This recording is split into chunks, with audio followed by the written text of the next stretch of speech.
Murshidabad medical college হাসপাতালে বিপাকে রোগীরা, বন্ধ করে দেওয়া হয় আউটডোর বিভাগের টিকিট দেওয়া, হাজারের বেশি লোক লাইনে দাঁড়িয়ে। হাসপাতাল চত্বরে উত্তেজনা। আপনাদের জানিয়ে রাখবো, মুর্শিদাবাদ মেডিকেল কলেজ হাসপাতালে যে লাইনে এবং আপনাদের জানিয়ে রাখবো বিভিন্ন জায়গায় বিভিন্ন মেডিকেল কলেজগুলিতে যে কর্মবিরতির সিদ্ধান্ত নেওয়া হয়েছে আরজিকর কাণ্ডের জেরে। রাজ্যের বিভিন্ন প্রান্তের মেডিকেল কলেজগুলিতে এবং হাসপাতালগুলিতে যে ছবি উঠে আসছে, সেখানে রোগী পরিষেবা ব্যাহত হচ্ছে এবং দীর্ঘ লাইনে দাঁড়িয়েও পরিষেবা থেকে ব্যাহত হতে হচ্ছে রোগীদের।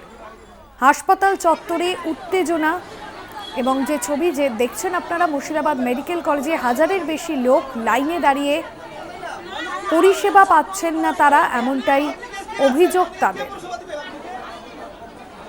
আউটডোর বিভাগও বন্ধ করে দেওয়া হয়, বিপাকে পড়েছেন রোগীরা।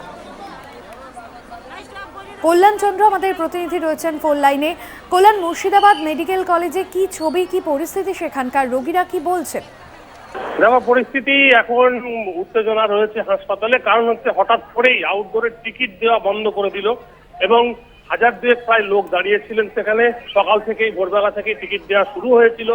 200 প্রায় টিকিট দেওয়ার পরেই হঠাৎ করেই বন্ধ করে দেওয়া হলো এবং জুনিয়র কয়েকজন ডাক্তার চিকিৎসক রয়েছেন, তারা আউটডোরের টিকিট বিভাগে যায় এবং যারা টিকিট দিচ্ছিল তাদের সঙ্গে কথা বলার পরে হঠাৎ করে বন্ধ করে দেওয়া হলো। এর ফলে রোগীদের অভিযোগ এবং তাদের আত্মীয়দের অভিযোগ যে তারা জেলার দূর দূরান্ত থেকে বহরমপুরে এসছেন এবং মুর্শিদাবাদ মেডিকেল কলেজ হাসপাতালে ভোর 6টা থেকে লাইনে দাঁড়িয়ে রয়েছেন। এই গরমের মধ্যেও লাইনে দাঁড়িয়ে রয়েছেন, কিন্তু হঠাৎ করে টিকিট বন্ধ করে দেওয়া হলো কেন? তাহলে তারা কি চিকিৎসা পাবেন না? আগের থেকে ঘোষণা করলে তারা সেখানে আসতেন না এবং কোনোভাবেই তারা লাইনে দাঁড়াতেন না। কিন্তু চিকিৎসকদের দাবি ছিল, চিকিৎসকদের অনুরোধ ছিল যে যারা আপনারা খুবই এমার্জেন্সি অর্থাৎ খুবই মুমূর্ষু রোগী, যদি মনে করেন এমার্জেন্সি দেখাতে পারেন, নতুবা আপনারা চলে যান। কারণ এই আন্দোলন শুধু তাদের নয়, অর্থাৎ জুনিয়র চিকিৎসকের নয়, সাধারণ মানুষকে তারা আহ্বান জানাচ্ছেন। এরকমটাই দাবি জুনিয়র চিকিৎসকদের।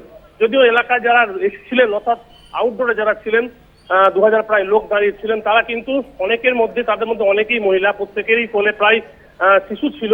অর্থাৎ দূর দূরান্ত থেকে তারা সকালবেলায় ট্রেনে করে, কেউ বাসে করে এসেছেন এবং হঠাৎ করেই বন্ধ করে দেওয়া হলো এই আউটডোর বিভাগ এবং আউটডোর বিভাগের যে সমস্ত টিকিট সমস্তই বন্ধ করে দেওয়া হলো, যার ফলে আজ থেকে আউটডোর বিভাগ কার্যত অচল হয়ে পড়লো মুর্শিদাবাদ মেডিকেল কলেজ হাসপাতালে। যদিও এমার্জেন্সি বিভাগ খোলা রয়েছে, তবে চিকিৎসক, তুমি জানো যে মুর্শিদাবাদে প্রায় 150-র বেশি এই জুনিয়র চিকিৎসক অর্থাৎ ইন্টার্ন এবং হাউস স্টাফ তারা রয়েছেন। তারা সকাল থেকে আবার আন্দোলন চালিয়ে যাচ্ছেন। আমরা দেখতেই পাচ্ছি হাসপাতালের সামনে তারা বসে বিক্ষোভ শুরু করেছেন। উই ওয়ান্ট জাস্টিস, এই তাদের দাবি। এখন প্রশ্ন উঠেছে, যারা সাধারণ মানুষ, যারা পাবলিক, যারা রোগী এবং আত্মীয়, তাদের দাবি যে জাস্টিস, কি ধরনের জাস্টিস চাইছে চিকিৎসকেরা সেটা স্পষ্ট নয়। কোনোদিন বন্ধ করে দেওয়া হলো পরিষেবা, কোনোদিন বন্ধ করে দিয়েছে আউটডোর, এরপরে হয়তো এমার্জেন্সি বিভাগটাও বন্ধ করে দেওয়া হবে। তাহলে যারা রোগী তারা কোথায় যাবে? এখানকার জেলার তুমি মানুষ জানো যে দরিদ্র মানুষ, তাদের নার্সিংহোমে যাওয়ারও পয়সা নেই। স্বাস্থ্যসাথী কার্ডে হাসপাতালে অপারেশন হয়, পাশাপাশি মুমূর্ষু রোগী, যাদের দুর্ঘটনাগ্রস্ত যারা রোগী তারা হাসপাতালে ভর্তি হয়, সে সমস্ত মানুষ কোথায় যাবে? আমরা ভেতরের ছবি দেখতে পেলাম, হাসপাতালে অনেক বেডই ফাঁকা, অর্থাৎ অনেককে যেমন ছুটি দিয়ে দেওয়া হয়েছে তেমনি অনেকে পালিয়ে গেছেন, যার ফলে চিকিৎসা পরিষেবা নেই হাসপাতালে। এবং এই কর্মবিরতি, এই অনির্দিষ্টকালের কর্মবিরতি আর কতদিন স্থায়ী হবে, এই প্রশ্ন তুলেছে মুর্শিদাবাদের মানুষ। শাশ্বতী, ধন্যবাদ কল্যাণ।